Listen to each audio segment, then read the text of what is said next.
HSC 27 batch আজকের দিনে দাঁড়ায় থেকে তুমি যদি এইচএসসি পরীক্ষার কথা চিন্তা করো, তোমার কি ভালো লাগে নাকি তোমার ভয় লাগে? তোমার কি কনফিডেন্ট লাগে যে আমি যেই প্রিপারেশন নিচ্ছি এইটা ইনাফ, এইভাবে প্রিপারেশন নিলেই হবে? নাকি তোমার ভয় লাগে যে আমার গ্যাপ পড়ে গেছে, আমার সামনে এত সিলেবাস বাকি, পরীক্ষা আগে আসতেছে, আমি মনে হয় পারবো না?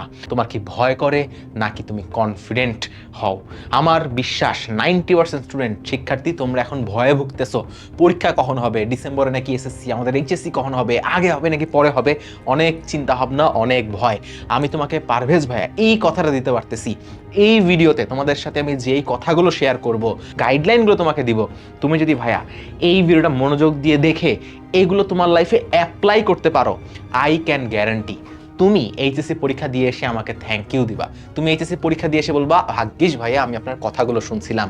আমি যখন ভার্সিটি থেকে বের হই, মেট্রোতে উঠি, চা খাই, প্রচুর শিক্ষার্থী আমার কাছে এসে বলে, ভাই সেদিন আপনার কথাটা শুনছিলাম জন্য আজকে আমি এই অবস্থায় আছি, আজকে আমি এইচএসসি পরীক্ষাটা ভালো দিছি, আজকে আমি বুয়েটে পড়তেছি। আমি চাই তোমার জীবনে এই পরিবর্তনটা আমি ইনশাল্লাহ নিয়ে আসবো, এবং তোমার থেকে আমার একটাই দাবি, ভিডিওটা একটু ভালো করে দেখবা এবং যে কথাগুলো বলতেছি এগুলো একটু তোমার লাইফে অ্যাপ্লাই করার চেষ্টা করবা। আর কোনো আমার এখানে স্বার্থ নাই। হ্যালো এভরিওয়ান, আমি তোমাদের পারভেজ ভাই। আমি বিগত অনেক বছর ধরে শিক্ষার্থীদের মেন্টরিং করে আসতেছি, কাউন্সেলিং করতেছি, গাইডলাইন দিতেছি, ফিজিক্স কোর্স করাচ্ছি, ফিজিক্স পড়াচ্ছি, অনেক কিছু।